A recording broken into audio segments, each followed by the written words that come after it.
take a seed, you plant it, you grow it, you dry it, you roll it, you smoke it, and it goes down smooth. Hey! Spanning the continent to bring you the truth about cannabis and marijuana law reform. I smoke pot and I like it a lot. CannabisRadio.com presents The Russ Belville Show, the voice of the marijuana nation. Hey, this is great, man. Now, here's your host, Radical Russ Belville. All right, good day, tokers and tokettes and non-toking lovers of liberty. It is Tuesday, April 26, 2016, and it's got to be 420 somewhere in the world. And I am coming to you live and direct from somewhere outside the outskirts of Greenville, South Carolina. That's right, Greenville, Greenville, Greenville, South Carolina. Glad to be here. My first time ever streaming from the Palmetto State, and really great to be here. Guests of my good friend Big Daddy Fink from 420radio.org. Make sure you check out his funk show every week live on 420radio.org. Big Daddy Fink's Funky Roller Rink. That's coming to you live on Friday nights at 1 a.m. Eastern Time, 10 o'clock Pacific Time. Great stuff if you love the old 70s and 80s blues, funk, soul, R&B, disco thing. And great friends, great folks. I'm hanging out here with other activists who are driving their way down from North Carolina, making their way back to Georgia. So we are just hanging out here, having ourselves a good time in Greenville, or outside of Greenville. We're not actually in Greenville. But I've been everywhere this past couple of weeks. I just got back from Eugene, Oregon at the Oregon Marijuana Business Conference. We got some highlights from that conference. Just took place Sunday, and just as a little aside, I had the greatest time because I was coming out of the lobby, making my way to the party, the after party Sunday night. And Alex Rogers, who hosts and runs the event, said, "Would you like to share a cab?" And I said, "Yeah, that'd be great. Let's share a cab." And he was there with another couple that was standing there. And as we're getting in the cab, the fifth person to join us in the cab was Tommy Chong. Tommy Chong was highlighting the event and got in the cab with me. So here I am taking a cab ride with Tommy Chong. That's all right. And we get to the Wow Hall, and Alex and the other couple went inside first to make sure to set everything up for Tommy, to make sure that, there was a line and people could sign stuff and whatever. And so there I am, just standing on the sidewalk in Eugene, Oregon with Tommy Chong. Just the two of us, just hanging out. And I snapped a quick selfie. I asked him, "Can I take a selfie?" He's a very nice man. Said, "Sure." Got my selfie and escorted Tommy Chong into the Wow Hall. So just kind of chit-chatting with him along the way. So that was a lot of fun. We've got some interviews from that event coming up today on the show. We're going to talk with the very wonderfully named Kat Belville from Dispensing Business Solutions. It's so rare that I ever meet anyone with my last name, so that was a real joy for me. Also, we spoke with Liana Galuli from the ArcView Group. She's going to give us some data in drug war data mining about the investment numbers on the marijuana industry. And then in our activist agenda, we sat down for an extended interview with Sam Clowder. He's with the Brownie Mary Democrats, the Democratic organization in the state of California. We talked about legalization and what's happening there in the Golden State. And we'll wind things up in the Radical Rant segment. I got to speak with Brett Phelps from Students for Sensible Drug Policy. He's out of New Mexico. Talked to him on the 420 event in New York City at 4:20 p.m. So I thought it was appropriate that we play that back on today's show. And then coming up in hour 2, Toker Talk Radio, it's me versus the Joker. That's right, Batman versus Joker. Radical Russ versus Kevin Sabet. Coming up in hour 2, I attended his presentation at the United Nations at their General Assembly special session on drugs and crime. And we didn't get to go head to head because, well, he's Kevin Sabet and has all the connections, and I'm just little old Radical Russ. But I'm going to play back what he had to say and then give you my take on it as if it were a debate. So the nice thing is he doesn't get to follow up. All that's coming up on the Russ Belville Show. Also, Cannabis Radio News coming up next. Lots of headlines to get to, so stay tuned.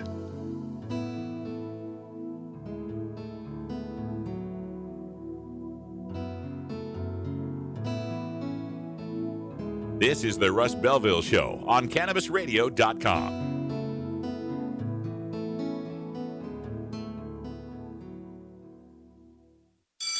Next to THC and CBD, you can now add CBR to your cannabis vernacular. CBR as in CannabisRadio.com. Great websites today need expert web design and development and need to be e-commerce ready and mobile friendly. But building a marketable and profitable website can be an uphill climb. Ready to make your new website or replace your existing website? Think Orange as the new way to get in the black. Orange Hill Development works with Fortune 500 companies and offer the same top quality development service at a fraction of what other providers charge. Brands like Absolute, Carlsberg, and Nestea trust Orange Hill Development. Find out why you should trust your website with Orange Hill. Contact Orange Hill for a consultation today at orangehilldevelopment.com. Tommy Chong Show on Cannabis Radio. You know, about this podcast, what I really want to do from now on is to solve world problems. I feel like my job is to calm everybody down and focus on how we can save this planet. The Tommy Chong Podcast, only on CannabisRadio.com. Welcome to my world. The Russ Belville Show, providing dictionaries to drug czars since 2009. When you are starting up a medical cannabis business, you want a fired-up lawyer who understands the needs of cannabis consumers. The law office of Lauren Vasquez is your fired-up lawyer for the cannabis industry. Visit her website, fireduplawyer.com, or call 1-855-MMJ-LAWS for more information. That's 855-665-5297 for Lauren Vasquez, your fired-up lawyer, or email fireduplawyer@gmail.com.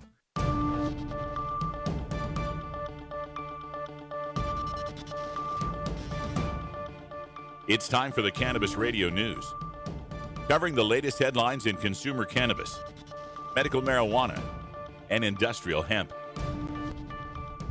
Cannabis Radio News is now available exclusively at CannabisRadio.com. Now your marijuana headlines in 4 minutes and 20 seconds. This is Cannabis Radio News. This is your Cannabis Radio News for Tuesday, April 26, 2016. United Nations, the first UN General Assembly special session to address global drug policy in nearly 20 years, heard major differences on the approach to drug use. Canada's Health Minister, Jane Philpott, announced that the government will introduce legalization of marijuana next spring. Jamaica's Foreign Minister, Kamina Johnson-Smith, told delegates that the government amended the Dangerous Drugs Act last year to give tickets for possession of less than 2 ounces of cannabis instead of making it a felony offense, and to legalize the sacramental use of marijuana by Rastafarians. It also established provisions for the medical, scientific, and therapeutic uses of the plant, she said. On the tough enforcement side, Indonesia's ambassador Rahmat Budiman said a, quote, zero-tolerance approach, end quote, is needed to suppress and eliminate the scourge of drugs. Like Indonesia, Iran opposes a death penalty on drug traffickers. Iran's Justice Minister Abdul Reza Rahmani Fasli told the high-level meeting that the Islamic Republic has spent billions of dollars in its campaign against armed drug traffickers. Denver, Colorado. Denver's 421 marijuana businesses now have a permanent lock on the industry. The Denver Post reports that the city council voted Monday to make permanent an ordinance grandfathering marijuana shops and grow sites that already exist. The vote meant that pot shops in Colorado's largest city must have been licensed before recreational pot was legalized in 2012. Denver's marijuana industry joined with parents' groups and neighborhood groups to push for a permanent extension of the grandfathering requirement, saying the city has enough pot shops and doesn't need more. The measure allows pending license applications to go through before the caps are set, meaning the city could see 45 more grow sites or shops. However, the bill requires reducing grow locations by 15 over time. Des Moines, Iowa. An Iowa medical marijuana bill that would have expanded Iowa's medical marijuana law failed Monday night in the Republican-controlled House, amid criticisms that it didn't create a clear way for patients to access the drug. The chamber voted 31-63 to turn down a proposal that would have expanded the list of medical conditions that make people eligible for possession of cannabis oil. A 2014 law legalized cannabis oil for certain patients, but left them nowhere to buy it. The House proposal would have expanded the list of medical conditions eligible to apply for a card that allows possession of the oil, which has little of the hallucinogenic chemical that makes a person high. The bill would have also created a task force to evaluate aspects of the bill. It would not have created an in-state manufacturing system. Montpelier, Vermont. Vermont House Speaker Shap Smith is expressing doubt about whether marijuana legalization will pass this year. Smith tells the Associated Press there are several ways the measure could die. The Senate in February passed a bill legalizing possession of up to an ounce by people 21 and older. The bill now is being reviewed by its third House committee. The first two, Judiciary and Ways and Means, disagree on whether pot should be legalized. Smith says he can't recall a previous time in his 8 years as Speaker when a bill came to the House floor with two committees that had reviewed it directly opposed on its most important provision. If the House can pass a bill, differences would have to be worked out with the Senate. Concord, New Hampshire. Senate lawmakers on Thursday rejected an effort to remove criminal penalties for possessing small amounts of pot, leaving New Hampshire as the only New England state without some form of marijuana decriminalization. This isn't the first time decriminalization advocates have been disappointed. The House has passed decriminalization measures several times in recent years, only to see it routinely rejected by the upper chamber. The Senate's 14-10 vote didn't fall neatly along party lines. Republican Representative Adam Schroeder, the bill's prime sponsor, said the Senate's vote demonstrates a disconnect between lawmakers' views and what voters want. Polling consistently shows a majority of New Hampshire residents support legalizing marijuana, a step that goes even further than decriminalization. But opponents of decriminalization say changing state policy would send the wrong message as the state battles an opioid crisis. This has been your Cannabis Radio News for Tuesday, April 26, 2016. I'm Russ Belville. Dr. Dabber, hurry! Its temperature is shooting past 1,000 degrees Fahrenheit. It's burning up. I'm afraid for this little guy, it's just too late. What caused the problem? Only Dr. Dabber can maintain the perfect temperature for a smooth-tasting, slower burn. This standard vaporizer lost all of its health benefits, sending it up in smoke. So you're telling me that most vapor pens burn so hot they produce smoke, not vapor? Correct. Keep away from those standard vaporizer pens and turn to Dr. Dabber. Doctor's orders. Less heat, more flavor. Hey, this is Willie Nelson for Normal. And I smoke pot and I like it a lot. I learned a long time ago that marijuana is a lot safer than alcohol. There's nothing wrong with the responsible use of marijuana by adults. It's time we stopped arresting and started respecting those who smoke marijuana responsibly.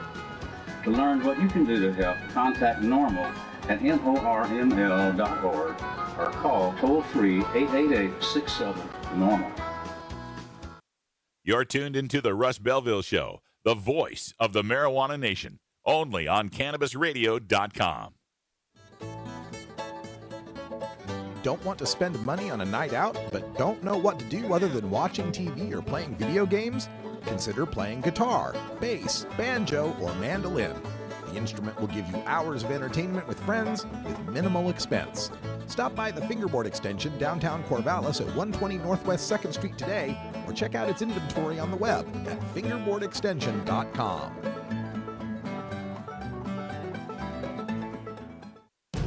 The world of cannabis is evolving at a frenetic pace. The Russ Belville Show gets behind the headlines to take a deeper look at breaking news in our Cannabis Focus. Welcome back, everyone, to the Oregon Marijuana Business Conference here in Eugene, Oregon. And I'm joined at the desk by someone who's got the coolest name. Her name is Kat Belville.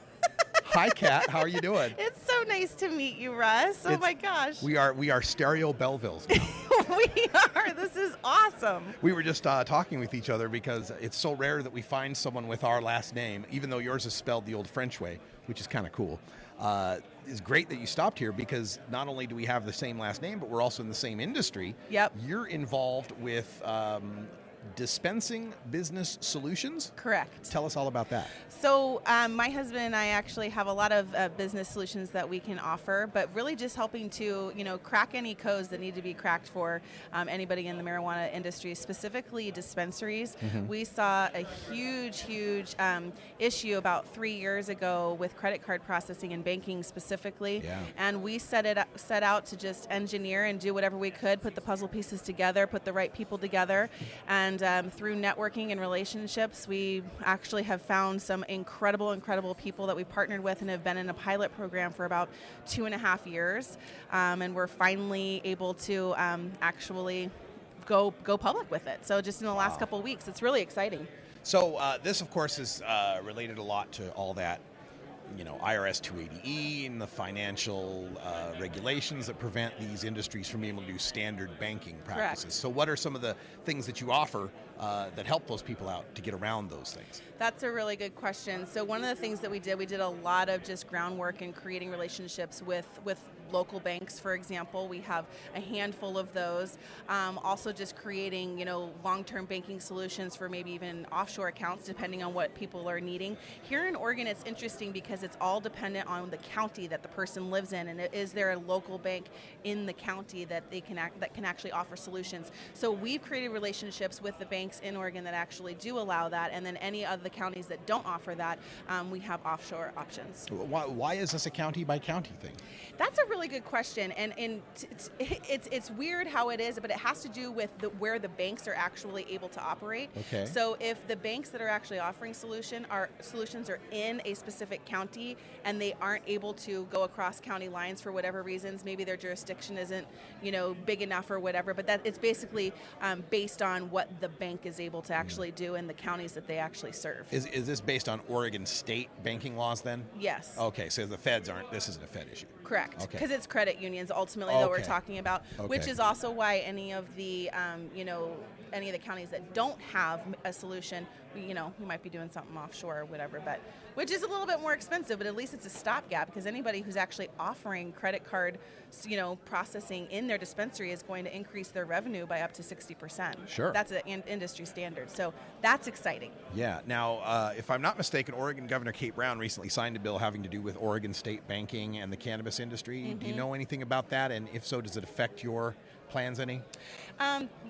It's actually really exciting, because what that means is that ultimately there's going to be it's going to be open for everybody here in a hot minute once everything is actually on board. And it doesn't affect us in any way, because what's really cool about what we're doing, we're the first to be able to actually go out and offer a solution to not just Oregon, but to, quite frankly, any state that has a dispensary. And so it's going to be awesome for us to actually have some competition, because it's actually not going to really be any competition in our opinion, because we've already been doing it for the last 2.5 years. So, but we're excited to see what that's going to look like, to give options to the people. But ultimately, what we're here to do is to create relationships. We want long-standing business relationships, and ultimately, where this came from was a desire to just help create security for the dispensaries. So. All right. So how did you find yourself in this industry? What brought you here? Oh, well, okay, that's funny, because what has happened, originally my husband and I were in the alternative health industry. Okay. So we were stress reduction specialists for many, many years. His mother's a naturopath here in Eugene. My father's a physician, so we have that healthcare background. And so because of just the healthcare component, that was something that was incredibly interesting to us. We just have a huge love for the industry because of that. We've seen miracle after miracle after miracle on the medical side. And so because of our business that we have, which is actually with Business Solutions, we do things like, internet and home phones and cell phones and that kind of stuff. So offering services to businesses and individuals.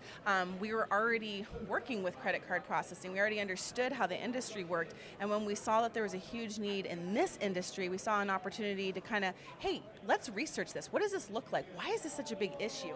We had a lot of questions. We saw a huge problem, and all we wanted to do was help solve the problem. So, that's how we got into it, is just seeing a problem and seeing an opportunity to really make a difference and be in contribution to this amazing cannabis community. Well, fantastic. Well, Kat, tell folks any contact info they need to get in touch with your your business here, Dispensing Business Solutions. Yeah, absolutely. You can, call me, or you can even text me on my cell phone.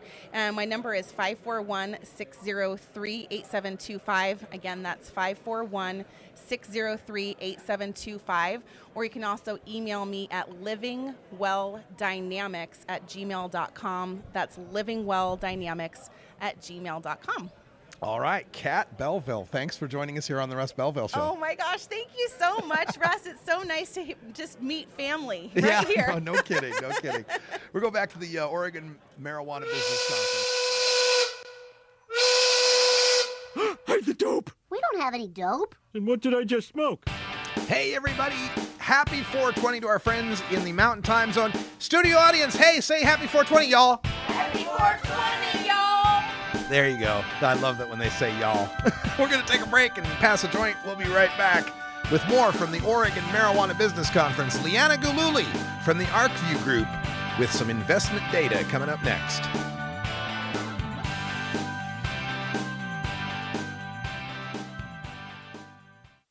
From dabs to chivas, sativas to indicas, we roll out a whole concentrate of fresh new content every week. It's like going from the greenhouse to the dispensary. CannabisRadio.com.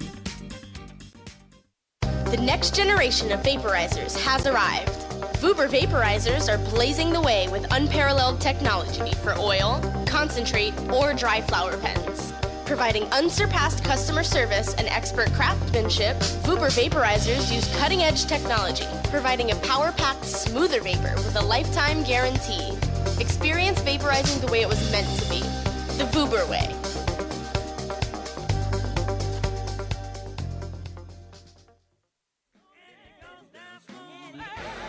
I'm Radical Russ from the Russ Belville Show. Keith Stropp, the founder of Normal, is here. The single most important victory will be California. We've got Steve D'Angelo. Well, the state of cannabis affairs in California is in flux. The guru of ganja, Ed Rosenthal. It's better for people to be using concentrates. Weekdays live at 6 Eastern, 3 Pacific, exclusively on CannabisRadio.com. The Russ Belville Show reminds you to never smoke and drive impaired. Hang out for a while and share. Are you playing an acoustic guitar but want to be louder without an amp? Try a resonator guitar. The fingerboard extension has National Resophonic and other resonators, square necks and round necks. Stop by the Fingerboard Extension downtown Corvallis at 120 Northwest 2nd Street today, or check out its inventory on the web at fingerboardextension.com. Go wild hog in the woods.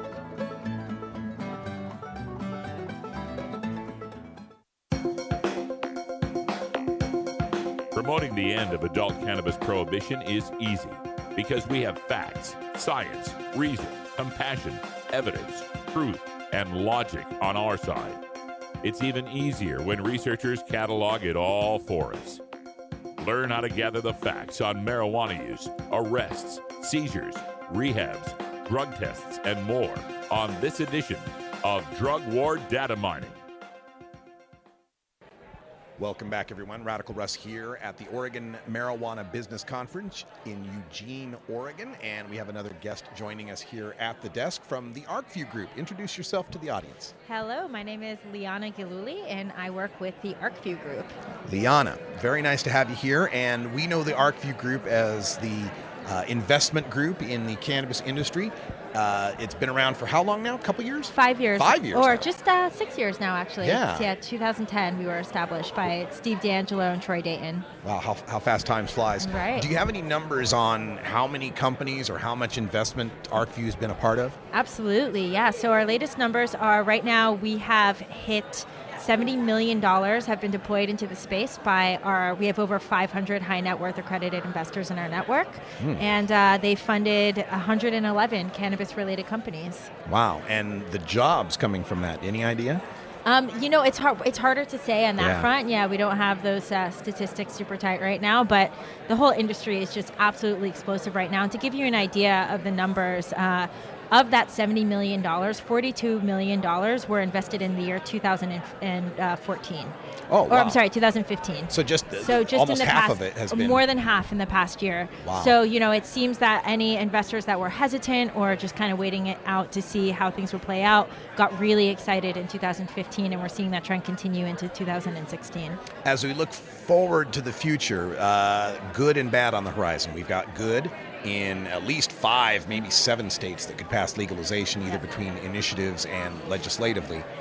Bad, we've got Republicans. Yes, we do. We've got a case of the Republicans and Donald Trump and the Kasich. The threat of Chris Christie becoming our next AG. Surgeon General or AG. Yeah. So do those concerns factor into the plans of ArcView as far as moving forward with investment?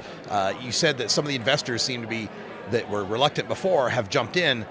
Could we go back to being reluctant if things go wrong? Right. Yeah. I mean, our entire movement is so politically dynamic right now, and it's hard to say what's going to happen in the next couple of years. But overall, overarchingly, cannabis full legalization in this country will happen in our lifetime. I mean, forget our lifetime. It'll happen in the next 5 to 10 years, I believe. So there is risks involved in getting in early, but at this point, the risks have become so minimal because the potential is just so massive. The thing that people like to talk about is imagine getting involved on the beer and alcohol industry right when that was moving out of prohibition. Right. So the opportunities are just enormous right now, and people are seeing that. And really, now's a really great time to get in, get established, get companies up and running, and create a solid foundation so that when the rest of the country does come on board, you're locked in and ready to go.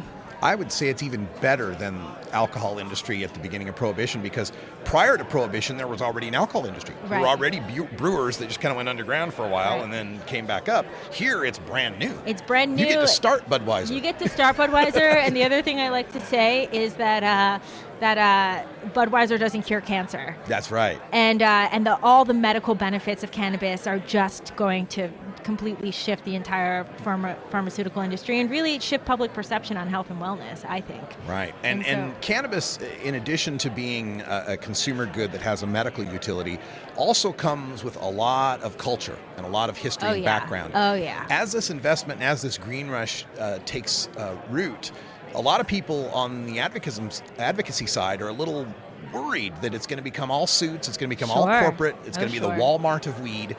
Is there anything about your investment strategies or the ways that you deal with investors that inculcates them into some understanding that this isn't just a product, there's some culture here? Absolutely. So I love that you brought up that question. It's such an important thing, and it's something that we hear, especially being the leading investor firm in the space right now. It's something we hear concerns about all the time. And I'm so completely blown away by the amount of heart and soul and good intentions that our investors are bringing to the table. I mean, it's the only business conference I've ever attended where everybody's hugging each other as a greeting, and that is really, really special. And the people who are getting involved now, the early investors that are jumping on board now, they're in it because they love the industry, because they love the plant, they believe in it, they believe in freedom, they believe, they're really for the social justice cause as well. Because it is not federally legal, we're still, the very act of investing into cannabis is an act of civil disobedience in a sense. Yeah. So we're still getting some super incredible, very heart-centered, very intentional people in the space, and that's again why now is such a magical golden moment right now, because there is a lot of heart right now. So I mean, we're of course going to get the suits in, we're of course eventually going to get corporate interests in, and it's really up to us to maintain the industry with each other, with our extended community, and within ourselves as well. So. I think a large degree of that would be integrating a lot of the people who've been in the cannabis space throughout the years, even on the illegal side, and bringing them in with their background and culture and knowledge. 100%. But for a lot of those folks, the world of business and investment is scary and new and freaky. And what kind of advice could you give a budding entrepreneur, pardon the pun, a budding entrepreneur out there who wants to get involved, who's been involved with marijuana for a long, long time, but once you start talking, Series A fundraising and numbers with commas and percents in them, it freaks them out. What can you give them for advice? I mean, there is an immense amount of opportunity right now. get compliant, get legal, do everything that it takes, get yourself all the licensing, jump through the hoops, and do it right. So get a mentor. There's amazing law firms out there. We're partnered with a business accelerator called Canopy Boulder. That's another great option if you have this, business idea, or if you've been underground and want to formalize your business. There's so many resources right now, and my advice to everyone who's, hesitant to come above ground, just do it. Just do it. The rising tide raises all ships, and we want you. We want you on board, and we want you to have success with the rest of everybody else. And it's just it's scary, and I get it, but there's so much hope, and it's so important that we do this right. All right, let's do it right with the ArcView Group, and give folks the contact information online or anything they need. Yeah, I mean, you can find us at the arcviewgroup.com, ARCVIEW group.com. And info at arcviewgroup.com is the best way to email us. All right. Well, thanks. And we'll be in Portland next week. We have a big investor forum coming up May 1st through 3rd, and so we have we call them Arc Tanks. They're Shark Tank style pitch events where we'll have about 20 companies pitching to a room full of investors. So excellent. Well, look forward to that. Check out arcviewgroup.com for more information on that. And thanks for sitting down and telling us a little bit about this. Absolutely. Can I make one more plug for our market report? Please do. So we produce the most off-cited market analysis of the state of the legal marijuana industry, and we just released our 4th edition report. It's our most robust report yet. We partnered with New Frontier on it, and it is really, really amazing. And those are available online as well, arcviewmarketresearch.com. All right. It's all available for you. Thanks so much for joining us. We appreciate it. Thank you. Appreciate it. Now, great stuff there from the Oregon Marijuana Business Conference. Leanna Galuli from the ArcView Group. Check them out online if you're into the investment side of the marijuana green rush. You want to get yourself some information. They've got some really good data for you. Now, coming up in our next segment, we have got our activist agenda. I had the opportunity to sit down with Sam Clowder, who's been working for decades in political activism, specifically the Democratic Party, Brownie Mary Democrats. You've heard on our show Lanny Swerdlow, president of the Brownie Mary Democrats. And of course, if you don't know who Brownie Mary is, you need to get on the old internet machine and get yourself educated. Pay some respect to those who came before you. Be right back. This is the Russ Belville Show on CannabisRadio.com.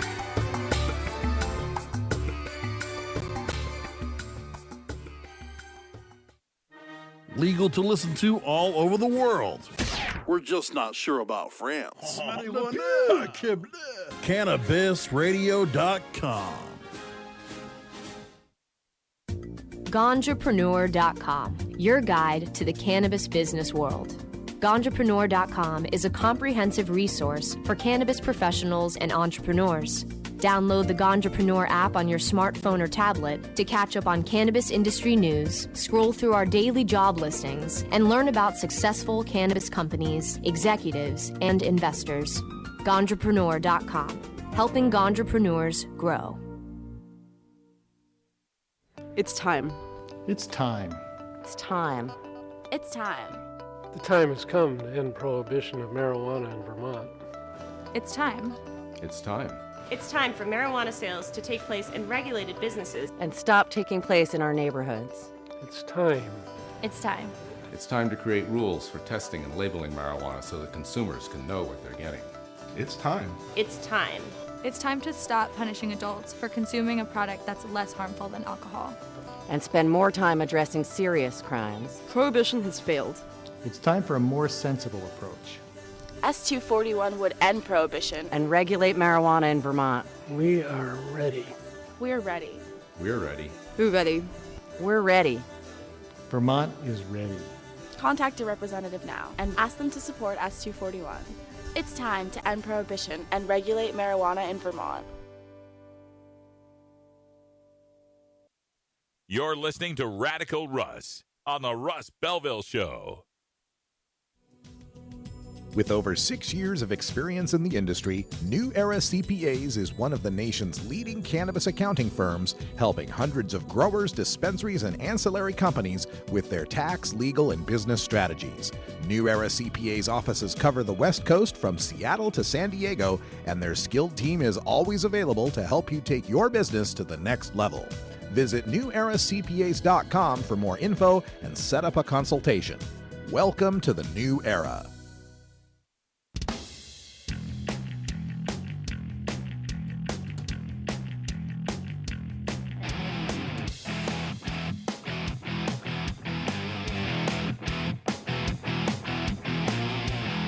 Activism begins with ACT.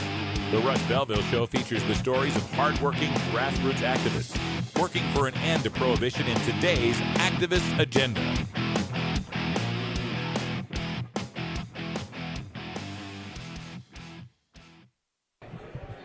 Welcome back, everybody, to the Oregon Marijuana Business Conference here at the Eugene Hilton. It's the lunch hour. People are engaged in networking, and one of the good friends of the industry and the movement has stopped by. Tell folks your name and your organization. I'm Sam Clowder, and I'm involved with a lot of different organizations.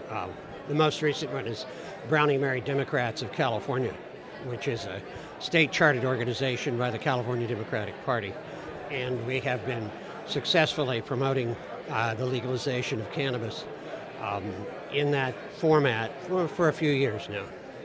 Sam, what's the take here on the Democratic politics happening in California? I know they just announced Lori Ajax being put in charge of the new medical marijuana group.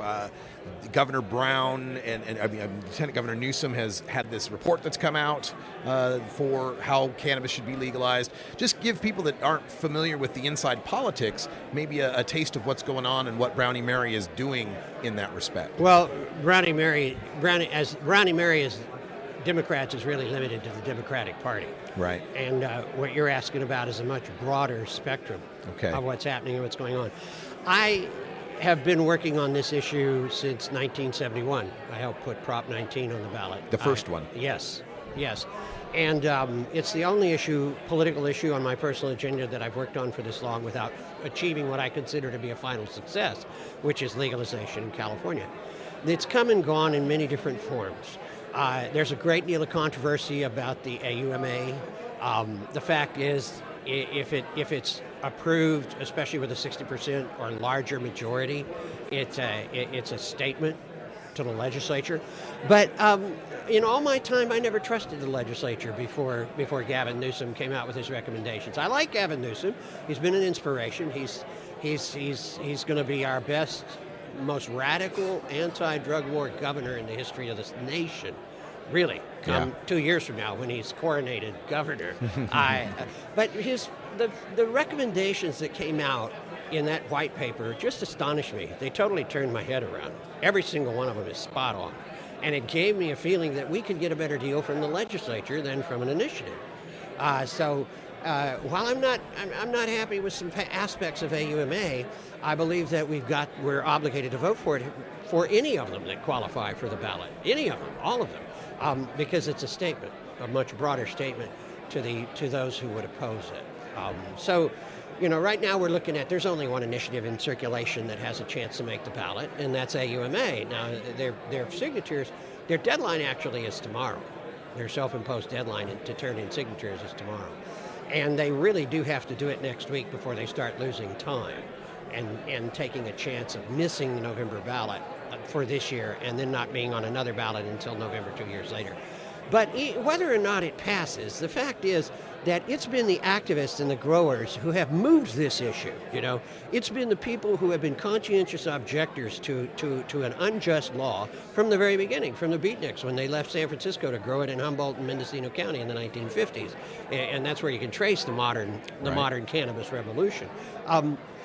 But it's always been led by people who take it from a political angle to begin with, because when you consume and you realize what a joy consuming cannabis is, it changes your whole perspective, not just on life and drugs and cannabis and plants and herbs, but also on government, propaganda. Sure.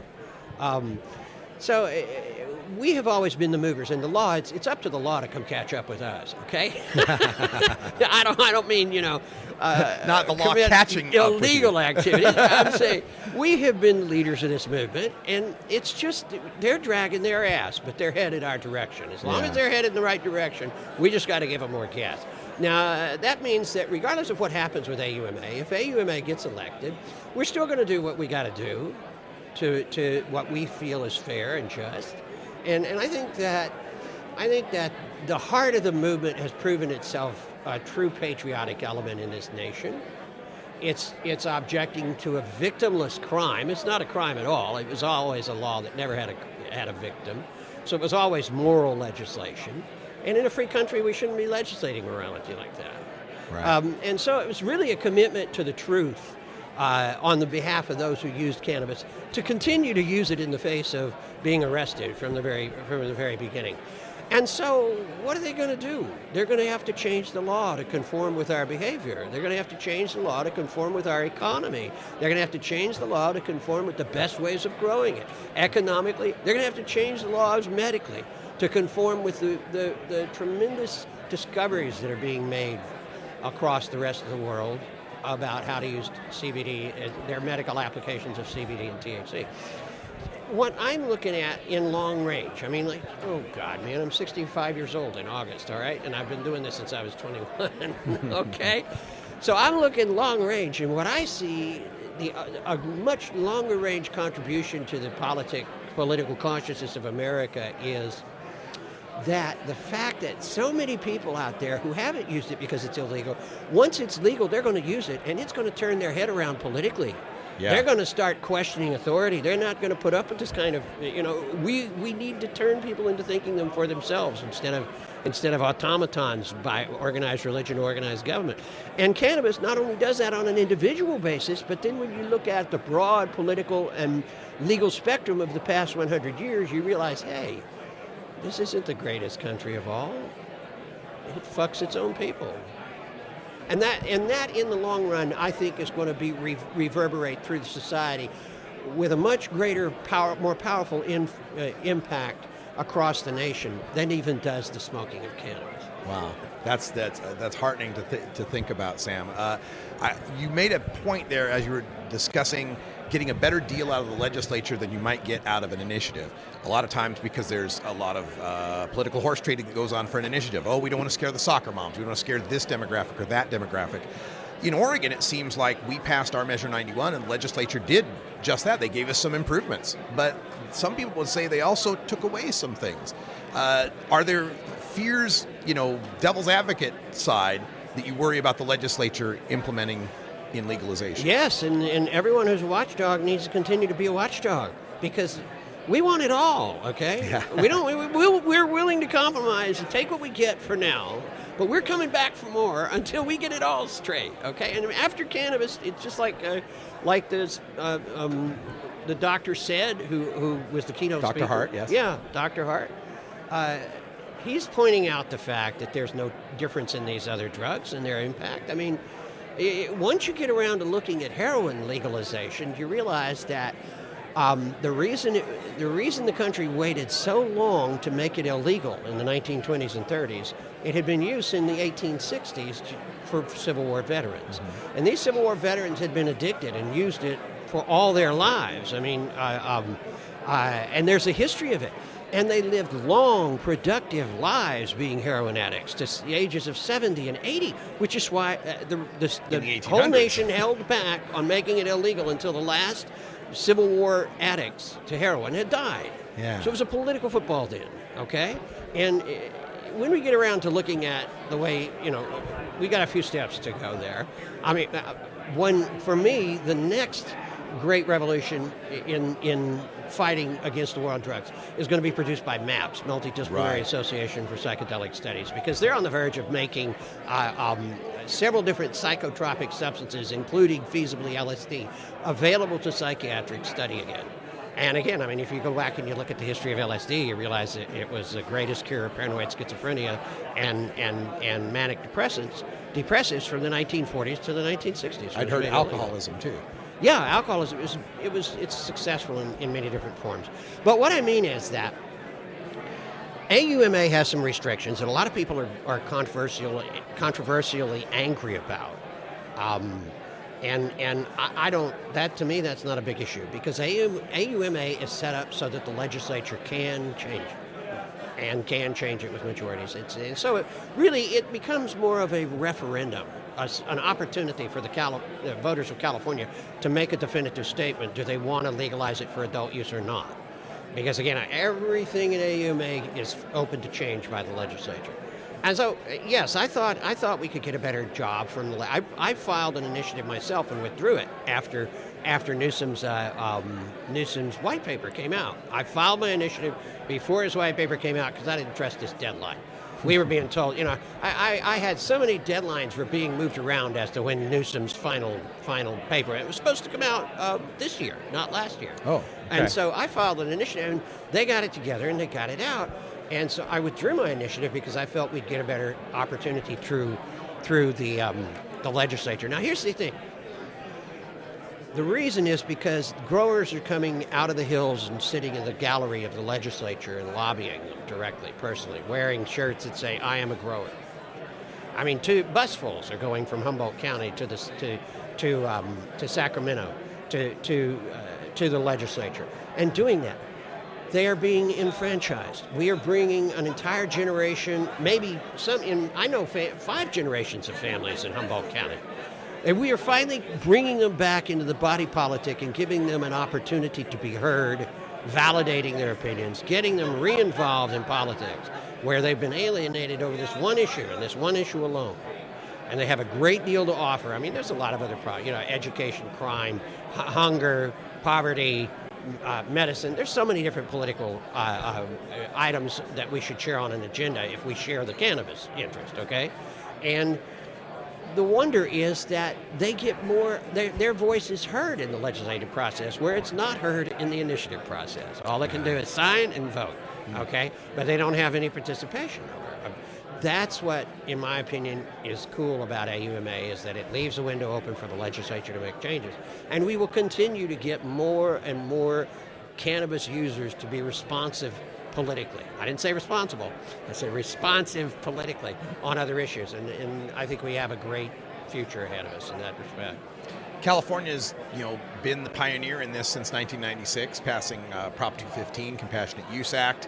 And it seems that the loudest complaints I hear about AUMA come from people that are very invested in that, and I don't necessarily mean financially, but emotionally or personally, in medical marijuana.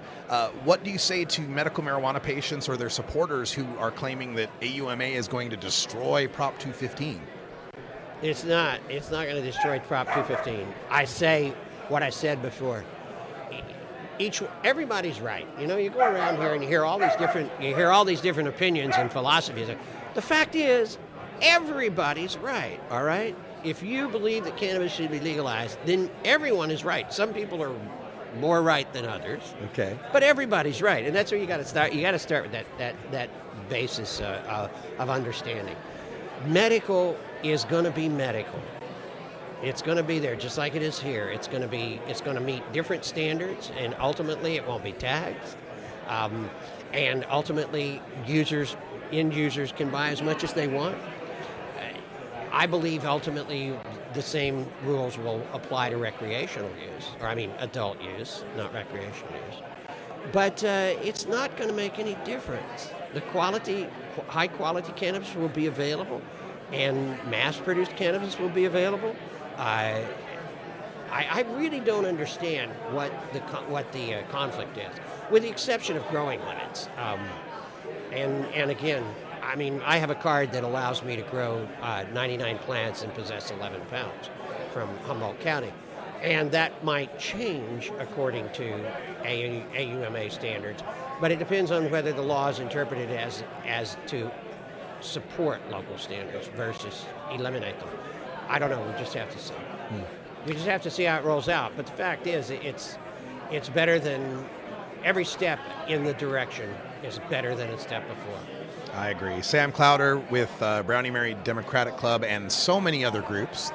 Any other contacts or websites or information that you'd like to give out to the audience? Well, I would recommend checking out. We have a movie that we're going to do a world premiere of in Eureka on June 7, I believe. And that's being produced through Dellarte, Dellarte, which is a Master of Fine Arts acting program located in Blue Lake, California, in northern Humboldt County. And it's called Mary Jane the Musical, and we've been working on it they've been working on it since 2011. And I've been working on producing the movie for about a year and a half now. And I would recommend going to YouTube to see our 3-minute trailer. You just Google Mary Jane the Musical, Dellarte, Dellarte, and it comes up. And it's a lot of fun. I got Ed Asner in the show. It's got 16 brand new songs. They've got a CD that we're marketing separately. Once this is finished, it's in post-production. The director's in London finishing post-production right now. And once it's done, we expect to distribute it throughout California initially during the election period. It's a lot of fun. It shows many different aspects. It's about growers in Humboldt County and generations of growers and what they've faced. But it's a musical comedy, tragedy. It's a well-rounded show and a lot of fun. And I'd recommend that people go look at the trailer and then make a contact from there. Yeah. All right. Well, Sam, thank you so much. Everyone check out Mary Jane the Musical. And if you're interested in Democratic politics in California, the Brownie Mary Democratic Club. Brownie Mary Democrats of California. Thank you so much. Thank you. Pleasure talking to you. The interview with Sam Clowder there at the Oregon Marijuana Business Conference. Interesting gentleman, and he had the cutest little Dachshund dog, little wiener dog, on his lap during that whole interview. So it's always interesting in Eugene, Oregon. When we come back, we've got something from the United Nations General Assembly. Actually, this was at the 420 demonstration at Dag Hammarskjöld Plaza in New York. We met up with Brett Phelps from Students for Sensible Drug Policy. He of the most excellent beard. He's from New Mexico and had a few things to say about international drug policy that we'll bring to you right after this break. And then stay tuned. In hour 2, I take on Kevin Sabet in Virtuality. Got a recording of his thing from Ungas coming up in hour 2. Stay tuned. This is the Russ Belville Show on CannabisRadio.com.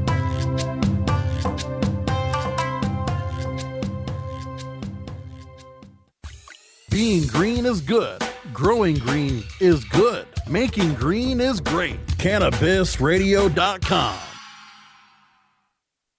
Great websites today need expert web design and development and need to be e-commerce ready and mobile friendly. But building a marketable and profitable website can be an uphill climb. Ready to make your new website or replace your existing website? Think Orange as the new way to get in the black. Orange Hill Development works with Fortune 500 companies and offer the same top quality development service at a fraction of what other providers charge. Brands like Absolute, Carlsberg, and Nestea trust Orange Hill Development. Find out why you should trust your website with Orange Hill. Contact Orange Hill for a consultation today at orangehilldevelopment.com. I'm Radical Russ from the Russ Belville Show. The story of Alexis, Team Alexis. She's the little 9-year-old girl who is using medical marijuana.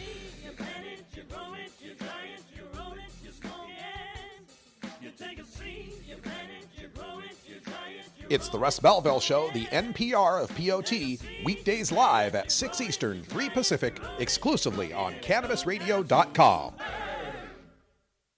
This is Dan Michaels from DanMichaelsAudio.com, and you're listening to Radical Russ on CannabisRadio.com. Coming soon to a city near you, Cannabis Finance Boot Camp.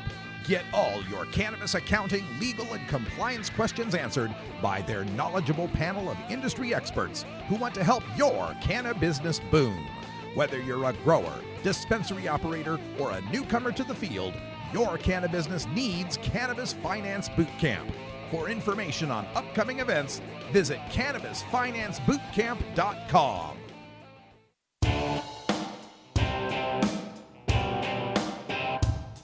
must wage what I have called total war against public enemy number one. I support a change in law to end federal criminal penalties for possession of up to 1 ounce of marijuana. That marijuana, pot, grass, whatever you want to call it, is probably the most dangerous drug. Some think there won't be room for them in jail. We'll make room. I experimented with marijuana a time or two, and I didn't like it and didn't inhale. One major responsibility is to encourage people to use less drugs. Entirely legitimate topic for debate. Radical Rant. All right, folks, let's go back to New York City. Hey everybody, Radical Russ here at Dag Hammarskjöld Plaza for the SSDP event. They are demonstrating and showing off art and explaining the international drug war to the public here, and we've got one of the finest SSDP speakers. I loved your talk the other day. Introduce yourself to the crowd and where are you from? My name is Brett Phelps. I'm from Farmington, New Mexico, and I'm the chapter leader of Students for Sensible Drug Policy at the University of New Mexico School of Law. I love that we're getting more SSDP chapters at law schools. How do your law school officials react to that? Our faculty has been nothing but supportive. Really, it was something that I was nervous going into law school. I knew that's what I wanted to do. That's the only reason I went. And I was nervous about how it was actually going to go down. But from the very first day, my first professor, they're going around the class asking who you are, where you're from, what you want to do. And I said I wanted to work on drug policy reform. And professor just said, that's great. We need more people doing that. And it's been, all support since then. When you opened your speech the other night at the awards ceremony, you gave a bunch of hypotheticals about people getting busted and what that experience is like. You want to run that down for me again? Yeah, so my speech on Saturday was about a vision for a post-prohibition world. And so my vision on that was about making peace with the police. And how when we end prohibition, we can really rethink the way that we deal with police. So I started my talk off with some of my more negative encounters that I've had with police in the past. I wasn't really causing too much trouble, but I ended up in the wrong place in the wrong time a lot of times. And I actually, have been charged with marijuana possession and or paraphernalia 3 times. Luckily, I have never actually been convicted, but there's been some crazy stuff. I've done a lot of time on probation. I had a real kick-ass public defender that helped me out with one case. So, it was all that craziness and cops pointing guns at me and all that it led me into this place that I am now. So the legalization then is one of the tools we need to do to make peace with the police. Absolutely, yeah. So by legalizing cannabis and other drugs, it changes the dynamic in terms of how law enforcement sees the general population and can treat them. If anyone who's even suspected of having drugs is a potential criminal, then it really makes it an us against them kind of situation. So by moving legalization forward and allowing police to focus on serious crime, I really think that can have a dramatic impact on, community police relations. Some of the ways we've been successful in getting cannabis re-legalized have had to do with a tax argument. A lot of people smoke pot. We can tax them, make some money. There's been a criminal justice argument. There's been a marijuana safer than alcohol argument. What do we do as we move on to these other drugs that aren't necessarily safer and won't necessarily raise a lot of taxes? How do we move that ball forward?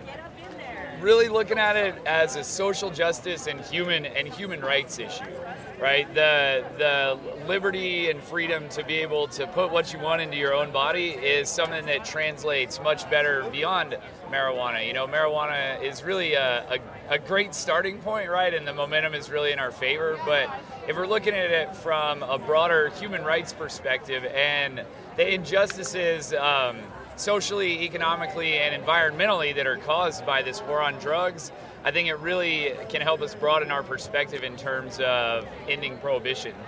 Excellent. Now, is there any contact info or websites you'd like to give out for folks if they want to get in touch with you? Absolutely. Got to shout out ssdp.org.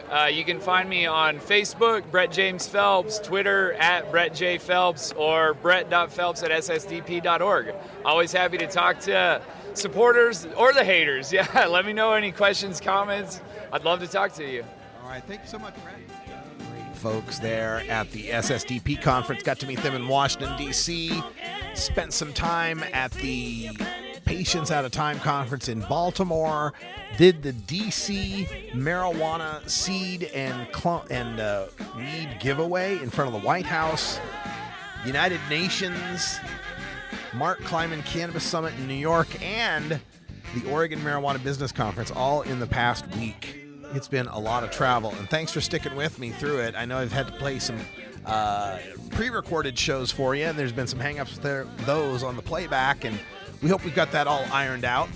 It was fun recording down there in the United Nations basement. We'll talk a little bit about that coming up here in hour 2 and more of my reflections from a week worth of travel. But for now, that's all for hour 1. Thanks for joining us. I'm Radical Russ. Until next time, take care of each other, tokers.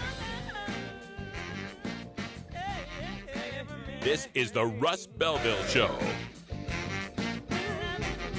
The Russ Belville Show is blogging and podcasting daily at radicalruss.com. You grow it, you dry it, you roll it, you smoke it. You take a seed, you plant